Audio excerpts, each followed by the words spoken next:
정치의 겉과 속을 들여다보는 정치훈 시작합니다. 오늘은 윤기찬 국민의힘 법률위 부위원장, 조기현 민주당 법률위 부위원장과 함께 날카롭게 분석해 보겠습니다. 두 분 어서 오세요. 네, 윤 대통령 측이 내일 탄핵 심판 선고에는 출석하지 않겠다는 입장을 밝혔습니다.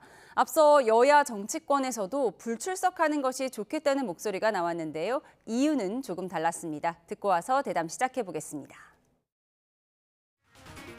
그 대통령이 재판관에 의해서 윤석열 대통령 피청구인을 파면에 처한다라는 모습을 이렇게 판결을 내릴 때 그 장면은 사실은 그게 어떻게 보면 우리 국민들 모두의 가슴에 상처잖아요. 대통령이 만약에 인용이 된다면 과연 얼굴 표정을 어떻게 지을지 뭐 이런 것들이 많은 사람에게 트라우마로 남고 상처로 남을 가능성이 있고 반대하는 분들은 뭐 쌤통이다 잘됐다 이러실지 모르지만 그게 별로 좋아 보이지는 않아요. 나오지 말아야 된다고 생각합니다. 국민과 국가에 대한 가해자인 대통령이 승복하겠다고 하는 그런 의지도 표명하지 않았는데 나와서 무슨 얘기를 했습니까? 제가 예상하기에는 파면의 결과가 나올 거라고 예상하지만 어떤 행태를 취하겠습니까? 결국 그 이후에 국가적 혼란을 가속시킬 가능성이 너무나 많기 때문에 저는 안 나오는 게 좋다고 보고요.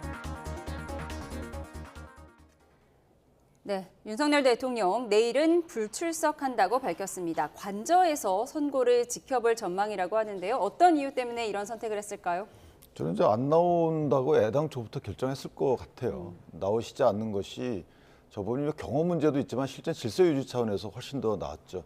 대통령이 만약에 어떤 결과가 나오든 간에 그 결과에 따라서 지지자 또는 반대자들이 그 시위 내지 어떤 그 언행에 거칠 수가 있거든요. 그렇다면 굳이 그런 상황을 대통령이 나옴으로써 조성할 필요가 없는 겁니다. 지금 정치권에서도 이런 여러 가지 이 폭발할 수 있는 압력을 제거하자라는 취지의 제의가 많은 상황에서 당사자인 대통령께서 나오시게 되면 그런 압력이 좀 높아질 가능성이 크다. 아마 그래서 나오지 않을 가능성이 컸다 이렇게 생각을 했고요. 뭐 그런 취지 아닐까 이렇게 생각합니다. 국민의힘 김종혁 전 최고위원은 인용될 경우에 국민에게 너무 상처를 줄 수 있다. 또 정성호 민주당 의원은 선고 이후에 국가적 혼란을 가중할 가능성이 너무 크기 때문에 대통령이 직접 나오지 않는 것이 좋다. 이렇게 분석을 했는데 어떤 이유 때문에 나오지 않는다고 보세요?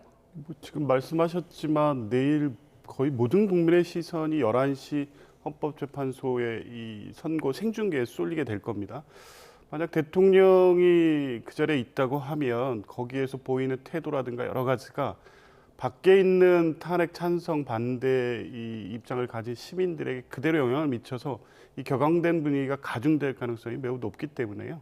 안 나오시는 게 바람직하죠. 그런데 저는 한편으로는 윤석열 대통령이 이번 비상계엄 직후에 이 비상계엄 내란과 관련된 정치적 법적 책임을 피하지 않겠다라고 얘기했는데 사실은 뭐 그렇게 지금까지 해오지 않았죠. 사실 거의 모든 절차에 불복했고 체포, 구속 이것이 서부지법 폭동으로도 이어지는 이런 상황까지 있었으니까요.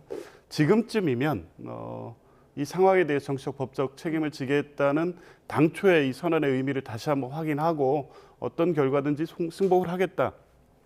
이런 입장을 밝히고 당당하게 책임지는 모습을 보이는 것도 한편에 국민들에게 좀 보여줄 필요도 있다고도 봤는데 지금 상황은 그것보다는 밖의 어떤 지지층이라든가 탄핵 찬성 시민들을 자극할 가능성이 크기 때문에 안 나오는 게 맞다고 판단한 것 같습니다. 관저 정치를 할 거란 일각의 예측에도 불구하고 대통령은 석방된 이후에 상당히 조용한 행보를 이어가고 있습니다. 사실 침묵을 이어가고 있는데 내일 선고 이후에 대통령이 어떤 입장을 낼 거라고 보세요? 어느 형태이든 입장은 나오겠죠. 두 가지 시나리오를 생각해 봐야겠죠. 예를 들면 이제 기각이나 각하가 되면 당연히 대국민 메시지를 낼 가능성이 크고요. 그다음에 참모진들과 회의를 거쳐서 국정에 바로 복귀하는 이런 형태의 빠른 움직임을 보일 것 같고 인용 결정이 나오게 돼도 인용 결정 그 내용, 그러니까 이유와 주문에 따라서는 왜냐하면 대통령 입장에서 보면 이제 형사재판의 피고인 지위도 같이 갖고 있기 때문에 마냥 그냥 이걸 다 인정한다라고 하기는 어려워요. 어느 정도 그 내란죄를 처리했다고 주장하지만 실제 다 곳곳에 스며들어 있기 때문에 사실관계에 대해서 인정해버리면 형사재판에서 스스로 자백하는 꼴이 될 수도 있잖아요. 그러니까 결정문의 이유 여하에 따라서는 어떤 선별적인 또는 포괄적인 이런 메시지는 당연히 나오는데 지금 민주당이 얘기하는 것처럼 무조건 다 인정한다고 해라. 이렇게 하는 것은 형사재판을 받고 있는 아직 시작도 안 한 상태에서 시작 초기인 상황에서 그렇게 얘기하는 것은 법적 지위를 망각한 그런 이제 사법 절차를 포기해라 이런 주장인 것 같고 변호사님 금방 하신 말씀처럼 정치적 책임이야 당연히 지는 거고요. 법적 책임은 법적 재단이 끝난 뒤에 당연히 지는 겁니다. 예. 먼저 내 법적 책임이 어떻게 나올지 모르는데 먼저 질 수가 없는 거잖아요.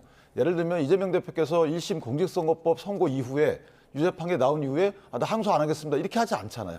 그러니까 그런 것과 견주어 보면 지금 대통령한테 여러 가지 요구를 하는 것은 저는 좀 이치에 안 맞는다 이렇게 생각합니다. 예.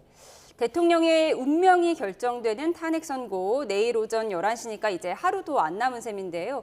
여야가 강경한 대치를 이어가면서 승복 메시지를 둘러싼 신경전도 거셉니다. 영상으로 확인해 보시죠.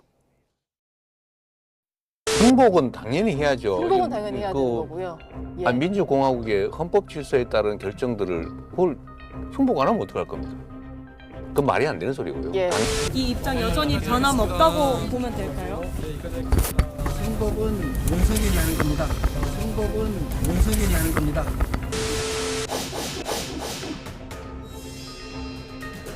자신들이 원하는 결과가 나오지 않을 것 같자 이에 대비한 빌드업인지 마지막까지 헌재를 압박하기 위한 대국민 겁박인지는 알 수 없으나 이재명 대표가 바라는 것이 충돌과 유혈 사태인지 묻지 않을 수 없습니다.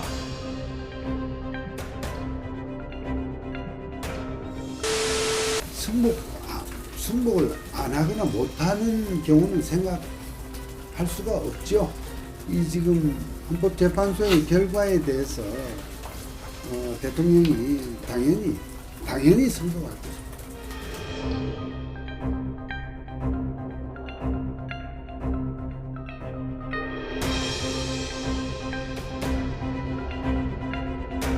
헌법재판소에서 재판관들이 판결을 지금 준비하고 있는데 그 대상자인 당사자가 이러쿵 저러쿵 어떤 말을 하더라도 헌법재판관들한테 압박으로도 갈 수가 있다고 저는 생각합니다. 대통령께서 하시고 있는 것처럼 차분하게 결과를 기다리는 것이 그분들을 지금 존중하는 거고.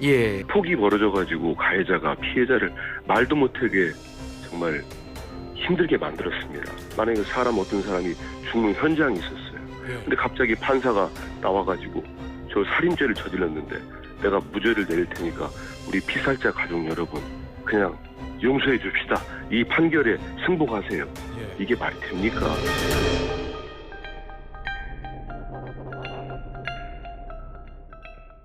네, 승복하겠다고 약속해라. 이런 기싸움이 이어지고 있습니다. 여당 지도부는 승복하겠다고 연일 얘기했는데 이재명 대표는 승복은 대통령이 하는 거다라고 했습니다. 대통령은 이에 대한 입장은 아직 내지 않고 있는데 선거를 하루 앞두고 오늘 별도의 입장을 낼 것 같진 않죠. 그렇죠. 지금까지 입장을 보면 사실은 승복하겠다는 입장을 밝힐 리는 없어 보이고요. 사실상 아까 석도영 변호사는 승복 안 할 수 있겠냐 얘기는 했지만 지금까지는 형사의 수사 절차도 그렇고 이 헌법재판소 절차도 사실상 불복해 온 거나 다름없습니다. 그러니까 체포영장, 구속영장에 대해서는 명백히 명시적으로 반발을 하고 불복했고 그 결과가 서부지법 폭동으로 이어졌죠. 헌법재판소 절차도 물론 응해서 변론도 하고 직접 신문도 하고 했지만 그것 역시 헌법재판소의 기각이나 각하 결정을 위한 이 합리적이고 효과적인 어떤 변론이라기보다는 지지층에 대한 메시지적 효과가 더 강했다고 보여집니다. 어쨌든 지금쯤 승복 입장을 밝히는 게 맞다고 보는데 지금 논쟁은 번지수가 잘못된 거죠. 그러니까 법적 판단에 대해서 승복할 사람은 이 법적 정치적 책임을 져야 되는 사람이 승복을 하는 거지. 민주당 같이 실제 이번 비상계엄 내란에서 피해자이고 민주당 또 국민들이 여기에 대해서 승복 불복을 명확히 밝혀야 될 어떤 필요성이 있나요? 그리고 결과에 따라서 만약 기각될 경우 대통령의 직무복귀 법률적 효과가 발생하는 이 부분에 대해서는 당연히 이건 승복이 되는 거죠. 이걸 막을 방법이 있습니까? 다만 그 이후에 펼쳐지게 될 지금 상상할 수 없는 여러 가지 어떤 국가적 사회적 위험 또 대통령이 할 수도 있는 여러 가지 어떤 조치들 이런 거를 고민할 때 헌법재판소의 결정이 내려졌으니 자 국민 여러분 이후에 윤석열 대통령이 하는 행위는 모두 합헌이고 적법한 걸로 헌재가 판단했으니까 다 따라가야 됩니다. 이런 메시지 지금 내라는 겁니까?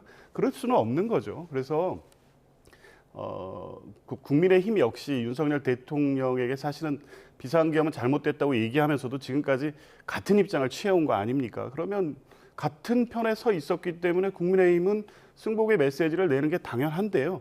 민주당한테 그걸 강요하지 마십시오. 그리고 국민들께 강요하지는 마시고요. 다만 어떤 상황이 펼쳐지든 간에 민주당이든 탄핵에 찬성했던 국민들이든 법적 테두리 내에서 정치적 입장을 내고 한다. 이건 분명한 거니까요. 예, 민주당의 승복 메시지 강요하지 말라고 하셨습니다. 어떻게 보십니까? 그러니까 저희가 무슨 양심을 저버리고 이렇게 해라 이런 취지의 강요를 한 게 아니고요. 제안을 한 거죠. 뭐냐면 지금 대통령의 경우에는 당사자잖아요. 아까 제가 말씀드린 피고인적 지위가 있기 때문에 승복 메시지를 법적 지위 때문에 못 낼 수도 있는 부분이고요. 그다음에 승복한다는 부분은 밝혀왔기 때문에 또 법적 정치적 책임을 지겠다라는 부분은 승복하겠다는 거죠. 그 다른 언어입니다.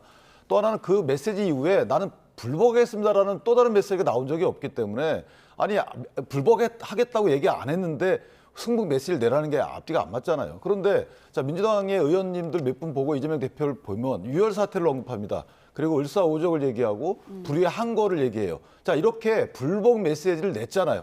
그러니까 그 불복 메시지를 상쇄시키거나 바꿔달라는 겁니다. 왜? 이게 본인들의 양심을 바꾸라는 소리가 아니고 지금 지지층 입장에서 보면 헌재 앞에 저렇게 150m 진공 상태 만들어둔 이유가 뭡니까? 혹시나 일촉즉발의 뭐 폭력적 사태가 생길 수 있기 때문에 그런 거잖아요. 서부지법 사태 말씀 주셨지만 그런 불행한 사태가 일어나지 않기 위해서 메시지를 내달라는 거예요. 자 우리 나오게 되더라도 다 승복합시다.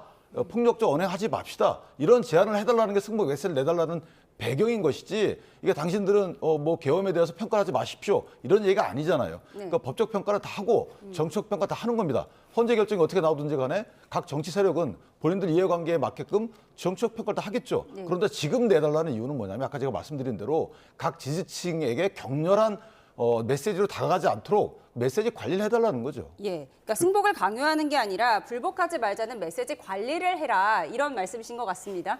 그러니까 불필요한 걱정을 저렇게 이제 저런 방식으로 국민의힘 말씀하시면서 이게 마치 민주당이 무슨 폭력을 선동한다 이런 주장까지 나가고 있는데요. 지금까지 한번 보십시오. 지금 그 12.3 비상계엄 이후에 최근까지 폭력 사태, 불복에 대한 선동 어디서 있었습니까? 탄핵 찬성 측에서 폭력 상황이 있었습니까? 민주당 의원들은 계속 피해자였습니다. 계란 맞고 걷어차이고 그리고 이 보수 집회에서는 계속 특정 헌법재판관에 대해서 처단하자는 구호들이 나오고 있었고요. 불복의 메시지는 계속 그 국민의힘 의원들이 참여한 집회 쪽에서 나오고 있었고 폭력적 상황도 탄핵을 반대하는 측에서 계속 나오고 있었습니다. 반면에 민주당이나 이 탄핵 찬성하는 시민들은 아주 평화롭게 지금까지 탄핵 찬성의 집회를 해오고 있었지 않습니까? 만약에 받아들일 수 없는 결과가 나오더라도 그 테두리 내에서 국민들의 어떤 저항, 비판이 이어질 것이기 때문에요.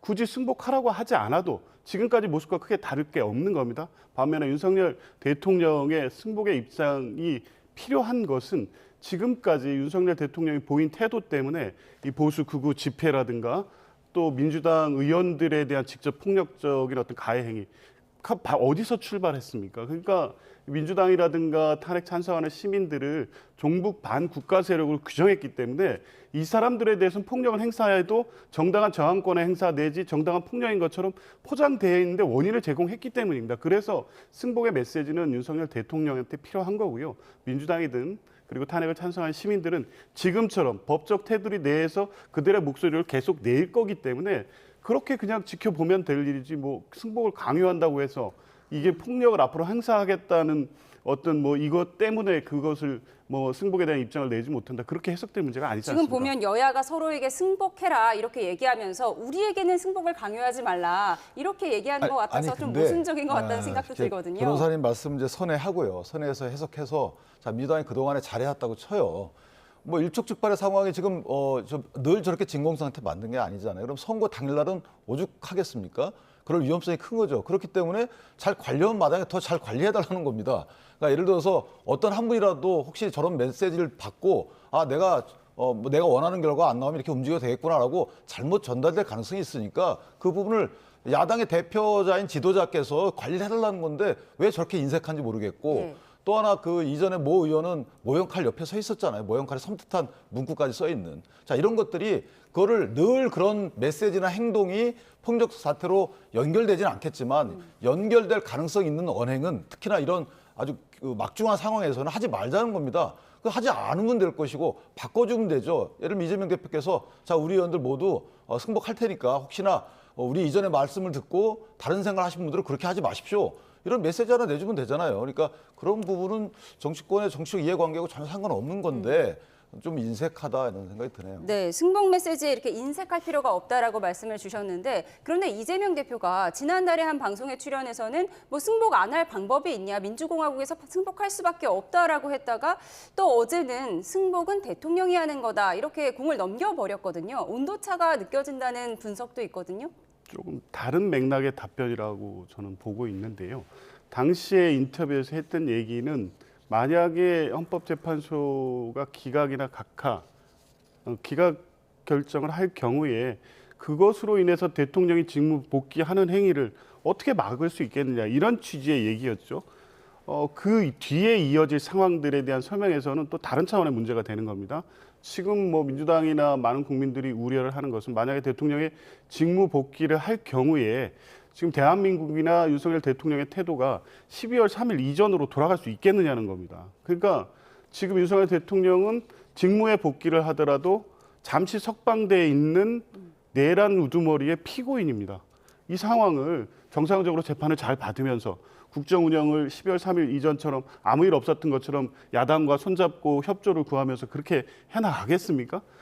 당초에 기획했던 12.3 비상계엄 내란에 더 버금가는 어떤 조치를 취하지 않고 지금 상황을 해소할 수 없다는 판단할 가능성이 매우 높기 때문에 그런 상황이 됐을 경우에 국민들의 저항을 우리가 어떻게 받고 우리가 대신해서 승복의 메시지를 내느냐는 겁니다. 그 상황은 국민들의 본인들의 생존을 위한 어떤 행동으로 갈 가능성이 있고 그 전제되는 행위들이 없다면 모르겠지만 그 가능성과 위험이 있는 상태이기 때문에 헌법재판소의 결정을 무조건 따르라. 그런 상황은 지금의 문제는 아닌 거고 그 부분에 있어서는 승복의 문제는 계속 반복해서 얘기하지만 당사자인 윤석열 대통령의 문제인 거지 나머지 국민들에게 특히 윤석열 대통령의 비상계엄 내란으로 정신적, 실질적, 경제적 피해를 받고 있는 국민들을 향해서 그걸 대표하는 것을 뭐 민주당과 등치시켜서 민주당이 그걸 승복의 메시지를 내므로써 지지자들을 이렇게 뭐 그런 방향으로 나가지 않게 하라 이런 요구를 할 문제인가 싶습니다. 근데 이런 건 있죠. 이재명 대표께서도 5개 재판을 받고 있잖아요. 5개 재판을 받고 있으면서 야당 당대표 역할 잘하고 계시고 국회의원 역할 잘하고 계시잖아요. 재판을 안 나가면서까지. 그러니까 그런 이재명 대표 측에서 대통령의 내란 혐의로 재판을 받고 그것도 불구속 재판을 받고 있는데 당신이 만약에 기각이 되면 어떻게 운영할 것인가. 이거 운영하시는 걸 협조하면 되는 거죠. 이재명 대표도 여야정 협의체를 만들어서 좀 노력하고 계시잖아요. 그러니까 국민을 위해서 국정을 논의하는데 그 사람의 현재 당면한 과제가 뭔지가 뭐가 중요하겠습니까? 오히려 더 이재명 대표가 그렇게 본인이 경험해 봤잖아요. 굉장히 힘들다는 거. 그렇다면 대통령이 돌아오게 되면 같이 협조해서 이렇게 하겠다 하면 될 겁니다. 대통령이 다시는 다른 생각 못하도록 제가 견제하겠습니다. 오히려 이렇게 하는 것이 국민께 안정감을 주는 것이지 대통령이 돌아오더라도 제대로 하겠습니까라고 하면 그게 야당 대표 역할인가 글쎄 전 잘 이해가 안 되는데. 승복 메시지를 둘러싼 여야의 기싸움을 자세하게 분석해봤습니다. 그동안 을사팔적, 제2의 이완용 등 헌재를 향해 비판의 수위를 높이던 민주당, 선거가 코앞으로 다가오면서 자제령까지 동원하며 수위 조절에 들어간 모습인데요. 선거를 앞둔 여야의 말말말 영상으로 정리했습니다. 보고 오시죠.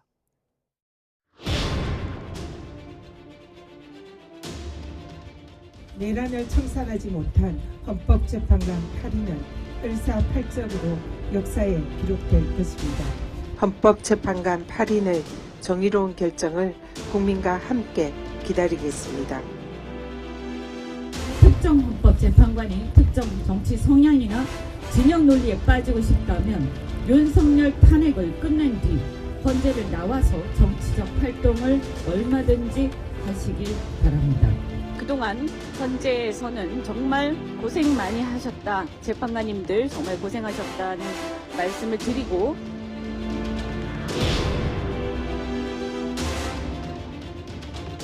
정영식 조한창, 김복형, 김영도 재판관 이 네 분은 중심을 잡아줄 거다.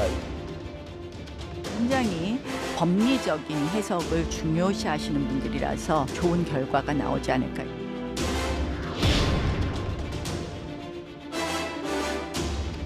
(4월 4일) 오전 11시 아니에요? 예.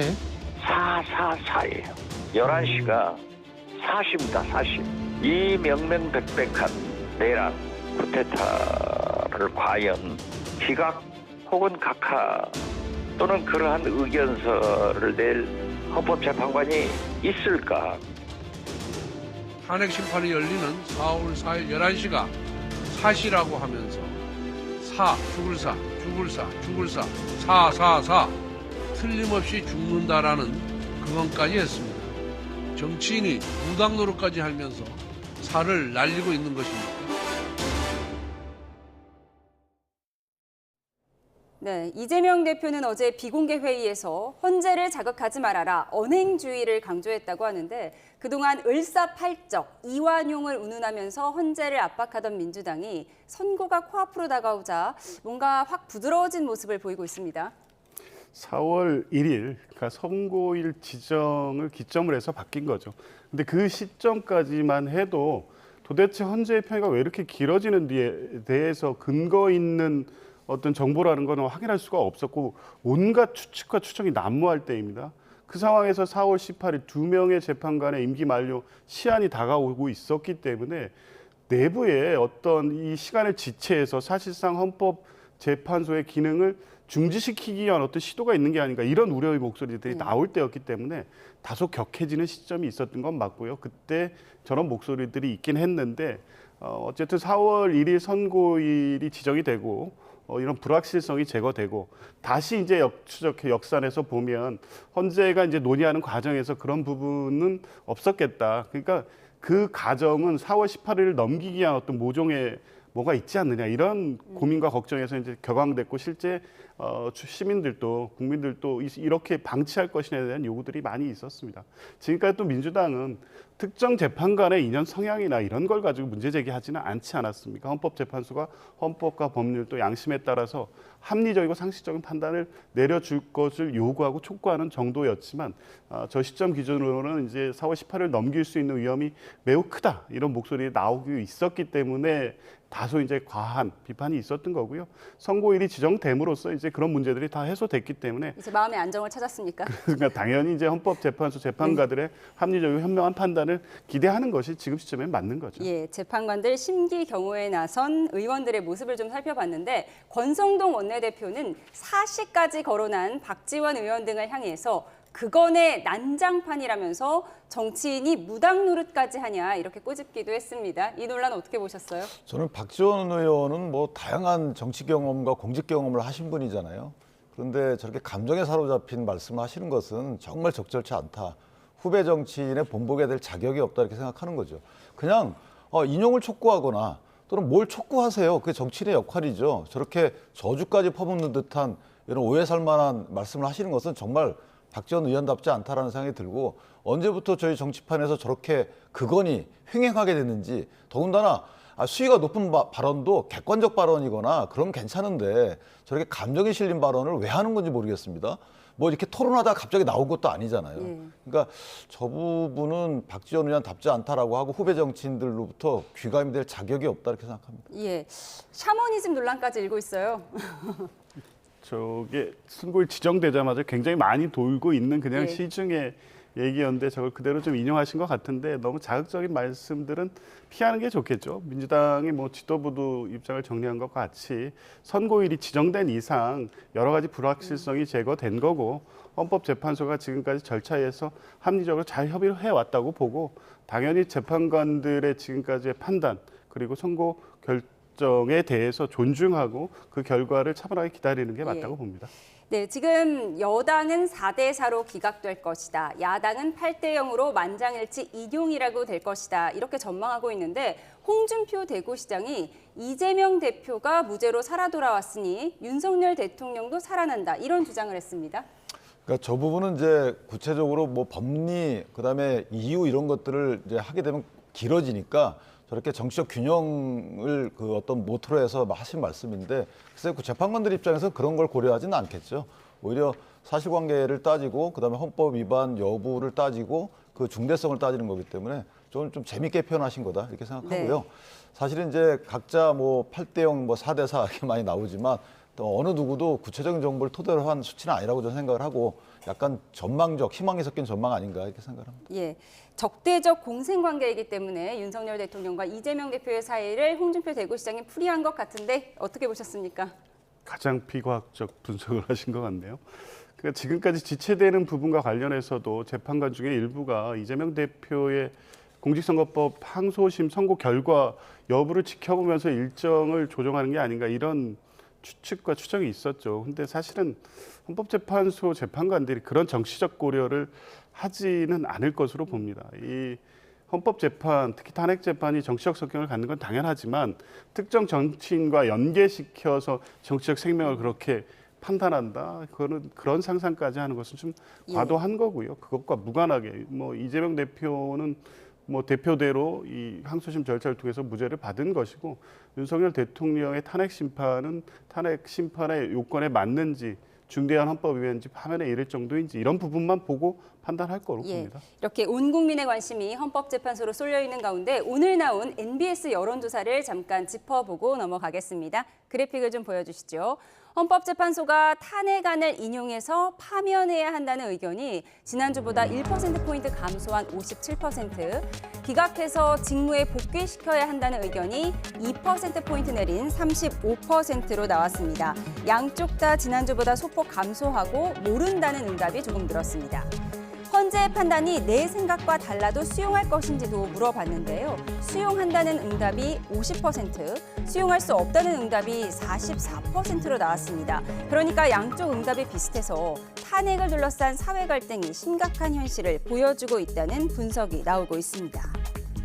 네, 이 결과를 좀 보도록 하겠습니다. 앞서 수용 메시지에 대해서 저희가 분석을 해봤는데 헌재의 결과를 수용하지 않겠다는 의견이 44%나 돼요. 사실은 저 심각한 거죠. 저는 이제 이게 진영에 따라서 물론 그 수용 여부에 대한 의사표현이 달라질 수는 있지만 실제로 헌재의 또 재판 진행 과정이 졸속이었다라는 이 평가도 공의, 진영에 상관없이 국민들이 갖고 있는 것 같아요. 이 부분을 헌재나 정치권이 또는 개헌 추진 과정에서 이걸 어떻게 앞으로 봉합할지 또는 해칭할지에 대해서 종합적인 고민이 필요한 지점인 것이고요.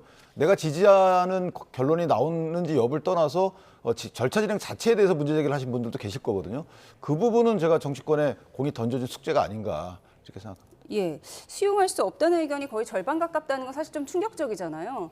그렇습니다. 이 후유증은 당분간 좀 피하기 어려울 거고요. 어떤 결과에든 그래서 정치권이 책임이 중요하다는 생각은 듭니다. 그런데 중요한 것은 일반적으로 다 묶어서 볼 것이냐. 저런 방식으로 수용하지 못하는 국민의 정서는 당연히 있을 수밖에 없는 것이고요. 그런데 그런 정서가 어떤 행위로 표현되냐가 중요한 문제겠죠.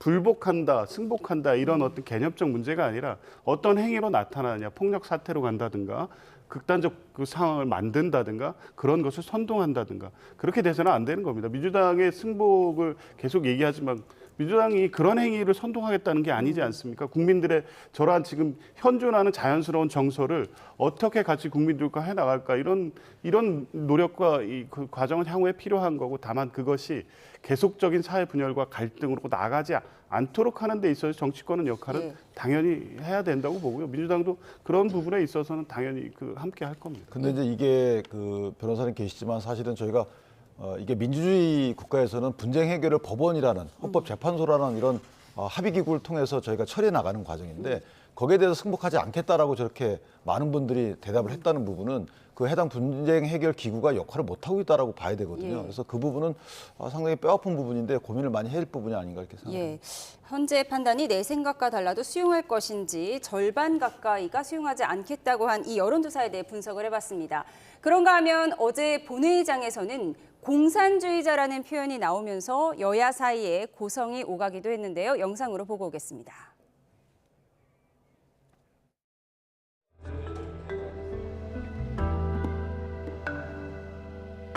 헌정과 민주주의를 지키는 최소한의 울타리입니다. 대통령 권한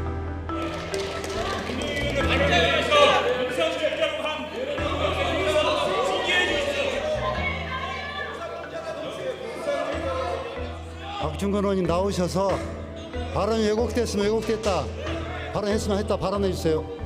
어떤 의도로 그 발언을 했는지 말씀하세요.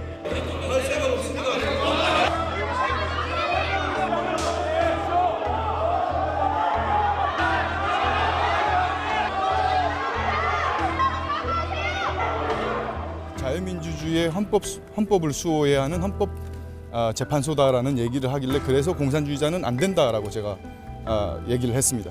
강유정 의원에 대해서 얘기한 것이 아니고 마은혁 재판관 후보에 대해서 얘기했다라는 점에 대해서 분명히 말씀드립니다.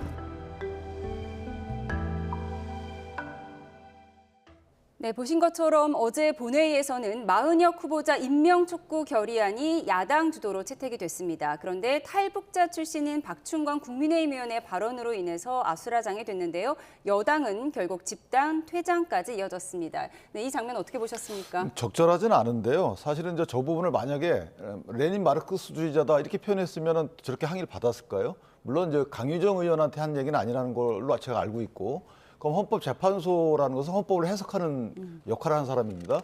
그러니까 우리 헌법 전문에 보면 민주적 기본 질서를 더 공고히 하고라는 게 단어가 있어요. 이게 우리 국민이 해야 될 일이고 공무원들이나 국회의원들이나 모든 분들이 따라야 될 부분입니다. 그런데 헌법재판소에서 만약에 이 민주적 기본 질서를 공고히 하지 않고 다른 해석 기준을 갖고 있다 그러면 문제가 있잖아요. 그러니까 저분 입장에서 보면 이거 마르크스 레닌주의자를 공산주의자로 번역을 한 것 같아요. 탈북민 입장에서. 그리고 저희가 사회주의와 공산주의는 사실상 구별되지만 구별되지 않는 개념으로 혼용해 쓰고 있단 말이죠.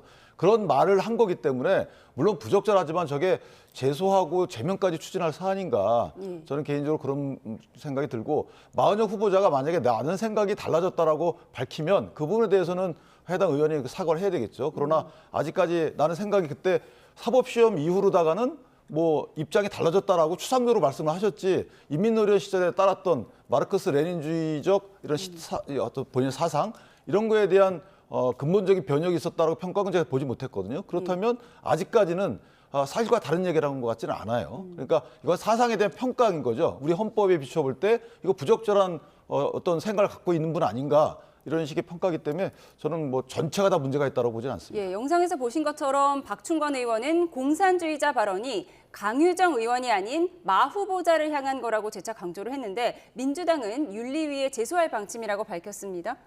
그게 마 후보자라고 해도 저런 비판이 좀 말이 된 겁니까? 지금 2025년에 대한민국에서 공산주의자라고 이 25년, 6년 판사를 지낸 분에게 저런 비판을 하는 게 너무 시대착오적 색깔론이죠.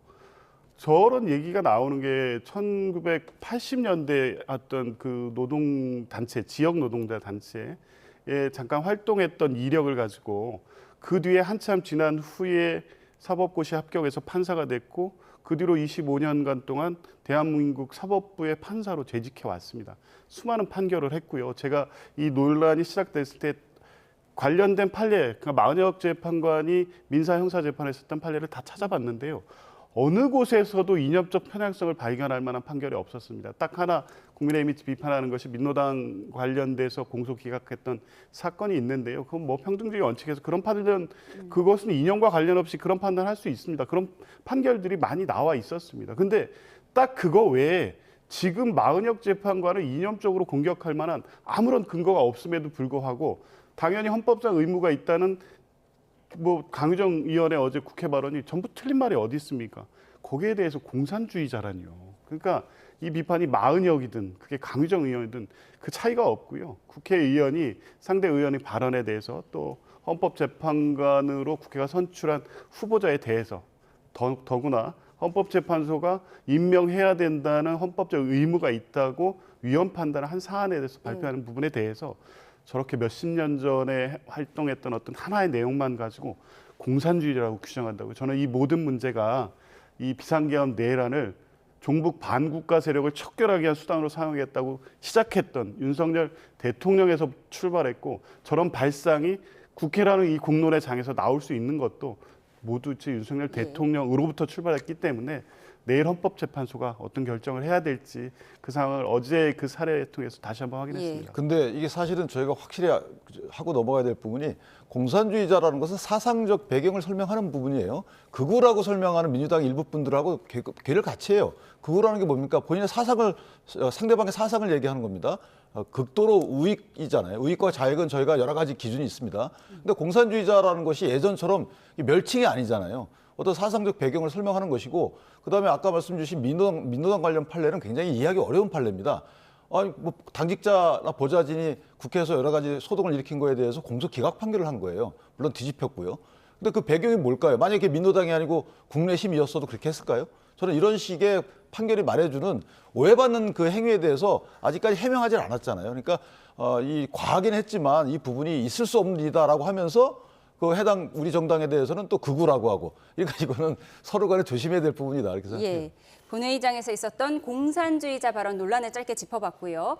어제 5곳의 기초단체장을 뽑는 재보선이 있었습니다. 이 가운데 민주당이 3곳, 국민의힘이 1곳, 조국혁신당이 1곳에서 승리를 거뒀는데 양당 모두 뼈아픈 부분이 있을 것 같아요. 먼저 국민의힘 쪽에서는 어떻게 받아들이고 계세요? 수치를 보면 어쨌든 국민의힘이 직전에 재직하다가 공직선거법 위반으로 이제 직을 잃은 데이기 때문에 사실 수성을 했어야 되는데 실패를 한 거죠. 예. 다만 이제 뭐 저희가 스스로 위안을 삼는다면 원래 대통령 선거 이후에 그 여파로다가 저희가 승리를 거뒀던 곳이에요. 원래 민주당이 압도적으로 높았던 데죠. 아산시나 거제시 마찬가지입니다. 예. 그런데 그걸 못 지키고 이제 넘겨준 거에 대해서 제가 앞으로 이 부분을 분석을 좀 해야 되겠다. 왜냐하면 대통령 선거 때도 상당히 작은 표 차이로 저희가 이겼잖아요. 그렇다면 전국 그 규모의 선거에서는 앞으로 그렇게 접전이 될 텐데 이렇게 중도층의 지지를 얻지 못하면 또는 저희 그 보수층의 지지를 그러니까 분열이 된다면 앞으로 좋은 성과를 얻지 못할 거기 때문에 여기에 대한 분석은 좀 치밀히 할 필요가 있다. 예. 이렇게 생각합니다. 민주당 입장에서는 텃밭을 조국혁신당에 뺏긴 꼴이잖아요. 어떻게 분석하고 계세요? 아픈 부분이죠. 뭐 호남이 민주당에 대해서 전통적 지지를 해주시는 분들이고, 최근에 일반적인 여론조사에서도 정당 지지율에서는 뭐 압도적 지지를 해주고 계시지만 여전히 부족하거나 바꿔야 된다는 요구가 있을 때는 냉정하게 회초리를 든다. 이거 민주당이 좀 뼈아프게 받아들이고 있고요. 그 민심의 그 왜 이런 방향으로 표출이 됐는지에 대해서 냉정하게 분석하고 대응해 나갈 겁니다. 예, 어제 있었던 재보선까지 짚어봤고요. 지금 화면으로는 이 시각 헌법재판소 인근의 모습을 보여드리고 있습니다. 네, 지금까지 정치온 윤기찬 국민의힘 법률위 부위원장, 조기현 민주당 법률위 부위원장과 함께했습니다. 고맙습니다.